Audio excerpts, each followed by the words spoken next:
बहुत समय पहले एक सुंदर और शांत राज्य में एक राजा और रानी रहते थे। उनके पास हर सुख सुविधा थी, लेकिन उनकी सबसे बड़ी इच्छा एक संतान की थी। वर्षों की प्रार्थनाओं और तपस्या के बाद एक दिन रानी के घर एक प्यारी सी बेटी का जन्म हुआ। पूरा राज्य खुशी से झूम उठा। राजा ने राजकुमारी के जन्म का जश्न मनाने के लिए एक भव्य समारोह आयोजित किया और राज्य की सभी परियों को आमंत्रित किया। हर परी ने राजकुमारी को अद्भुत आशीर्वाद दिए। किसी ने उसे सुंदरता का वरदान दिया, किसी ने बुद्धिमत्ता और किसी ने संगीत की कला। लेकिन दुर्भाग्यवश एक बूढ़ी और क्रोधित परी, जिसे समारोह में बुलाया नहीं गया था, अचानक वहां आ गई। उसने गुस्से में राजकुमारी को श्राप दिया, जब ये राजकुमारी 16 वर्ष की होगी तब उसे एक तकली चुभेगी और वह मर जाएगी। पूरा दरबार सदमे में था। तभी एक दयालु परी, जिसने अब तक अपना आशीर्वाद नहीं दिया था, आगे बढ़ी। उसने श्राप को थोड़ा बदल दिया और कहा, राजकुमारी मरेगी नहीं, बल्कि गहरी नींद में चली जाएगी। यह नींद तब तक रहेगी जब तक कोई सच्चे प्यार का चुंबन उसे न जगा दे।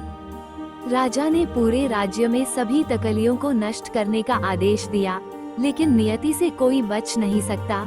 राजकुमारी बड़ी हुई और उसकी सुंदरता और बुद्धिमत्ता के चर्चे पूरे राज्य में होने लगे। जब वो 16 साल की हुई तो एक दिन महल में घूमते घूमते वो एक पुराने टावर में पहुंच गई। वहां उसे एक बूढ़ी औरत तकली पर काम करती हुई मिली। राजकुमारी ने कभी तकली नहीं देखी थी, इसलिए उसने उत्सुकतावश उसे छू लिया। जैसे ही उसने तकली को छुआ, श्राप पूरा हुआ और वह गहरी नींद में चली गई। दयालु परी ने अपनी शक्तियों से पूरा महल सोने का आदेश दिया ताकि राजकुमारी अकेली न रहे। महल के चारों ओर एक घना जंगल उगाया, जो महल को बाहरी दुनिया से छिपाने लगा। सालों साल बीत गए। 100 साल बाद एक बहादुर और युवा राजकुमार ने उस सोई हुई राजकुमारी की कहानी सुनी। वो उत्सुक हुआ और महल तक पहुंचने का फैसला किया। उसने जंगल और कांटेदार झाड़ियों को पार किया।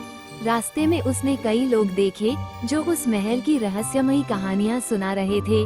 राजकुमार ने जैसे ही महल के द्वार को पार किया, उसने सोई हुई राजकुमारी को देखा। उसकी सुंदरता उसे मंत्रमुग्ध कर गई।